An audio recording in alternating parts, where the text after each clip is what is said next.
Did you see who's getting another chance on Married at First Sight Australia? Why do we give the arseholes second chances and not the nice people?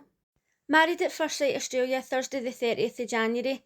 There's 2 new couples, but first, let's talk about Katie and Tim. Katie is still not having a good time. She's putting in all the effort, and honestly, he's doing absolutely fuck all. Now, I've seen some videos saying that he's deleted all his social media and he doesn't want anything to do with the show. And to be honest, I do think that that is a bit of a sin, because even though he is nobody to judge how somebody looks, it is okay to have a type. The problem that I've got with him is the fact that he's putting in zero effort. And we know that Mafs Australia is highly edited, so they could be making him look worse than he is. However, it's not difficult to just be friendly with somebody. Like, I could spend time with somebody who I did not fancy whatsoever, and I didn't really like that much as a person, and I could still do something. I'd be like, do you want to watch a film? Do you want to go a walk? Do you want to play Monopoly? Do you want to play cards? Like, do you want to have a drink? Do you know what I mean? Like, they're on this honeymoon, and it's not hard to just sit and do something with somebody. It doesn't mean to say that you're going to fall in love with them or that you have to fancy them. Just basically pass the time.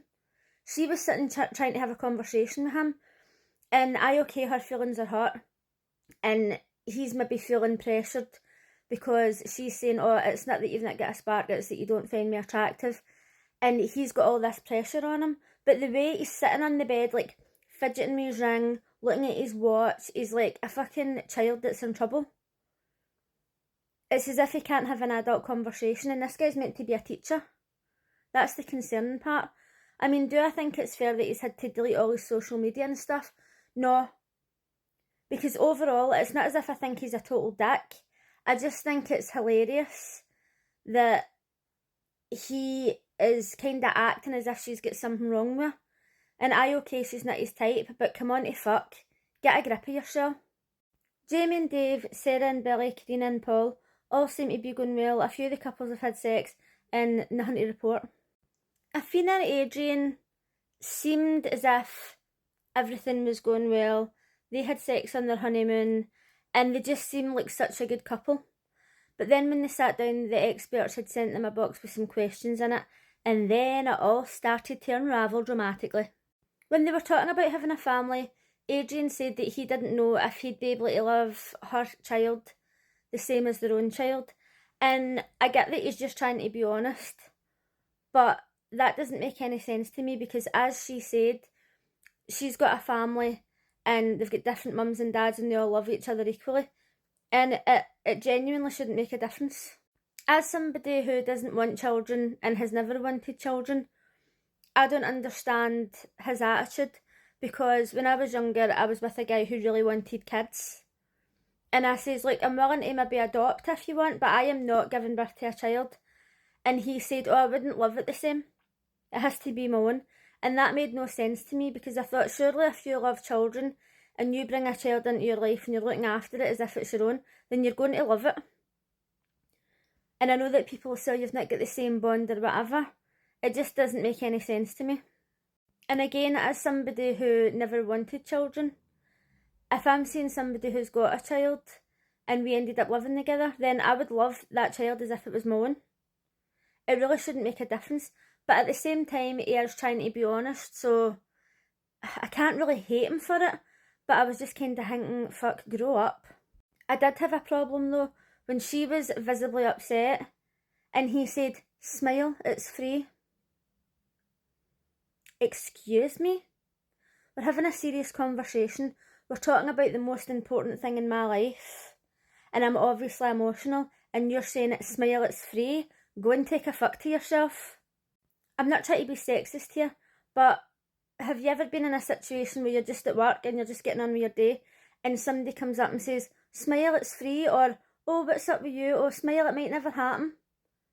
99.9% of the time it's a man that says it. And I always think to myself, how do you know it's not going to happen? How do you know that my gran's not just died? How do you know that I've not just fucking lost my dog?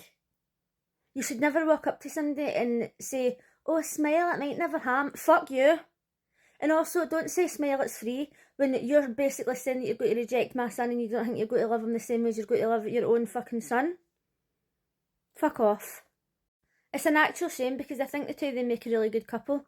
And maybe he'll change his mind if they stay together through the experiment and he meets her son or whatever. But she might not even want him to meet him now. Do you know what I mean? It's a bit of a sticky situation. You don't just want to introduce your family to random men here and there. It's a hard one. Time for the new couples. Jake and Ashley. Oh my god. I love Jake and Ashley. The only thing that I was thinking negative about him was his hair's a bit of a mess. I wish he would brush it. And he was saying at the time, I'm having a bad hair day. Like, get a wee pair of straighteners. Not that I like long hair on a man anyway, but like, just get a wee pair of straighteners, put a wee bit of frizzies in, and you're good to go. I actually loved her dress, even though I don't like white dresses. This has been my favourite dress so far. The two of them are teachers, the two of them love kids, and it was so sad, like, when she was crying and she was saying, oh, my time's running out to have children. And it's such a shame because 34 isn't even old. So it must be so stressful to think, if I want a family, time is running out. I'm glad I never had to go through that whole fucking emotional rigmarole.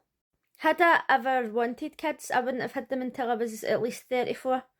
Because I just feel like having them any younger than that, I would have just thrown my whole youth away. Although I do understand that when people have them younger, they grow up and then like you can spend your older years having fun, but nah, that's not for me. These two are my favourite couple. I just love them. Ray and Jeff made me ask the same question. What is wrong with Australian men? Look at her. Why is she single? What the fuck is going on in Australia? I don't get it. She started walking down the aisle and I didn't like her dress. It didn't really fit right under the arms. It was like bending under there.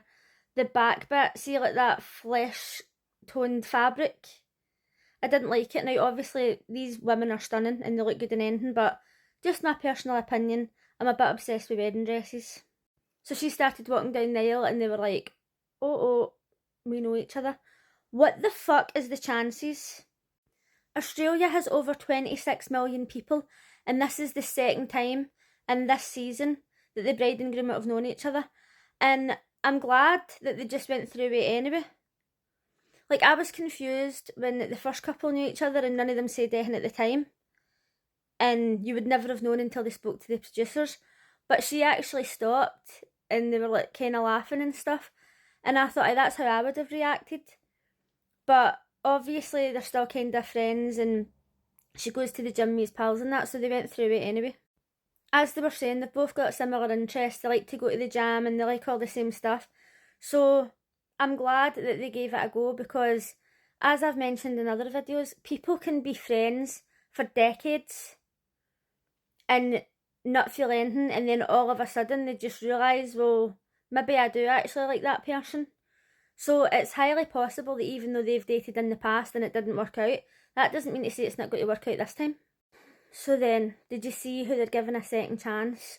Lorne and Elliot? Are you fucking kidding me? When he walked out, I was like, goodbye, too bad rubbish, fuck off, you will not be missed. But no, they're bringing the two of them back with new brides and grooms. It's not fair. Why is Katie not getting another husband? There's been plenty of people in the past who have deserved a second chance. There was a guy in the last season and he was paired up with a complete fucking cunt.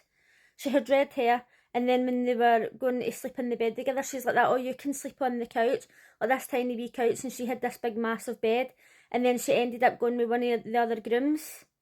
He deserved another chance. The guy who was paired up with that psychic fucking nutcase, he didn't have any chance whatsoever. And Katie, she deserves another chance. But what did they do? I know that they're all about the drama, but come on to fuck. And next year, apparently they're wanting to bring her sister back. She's a fucking Fruit Loop.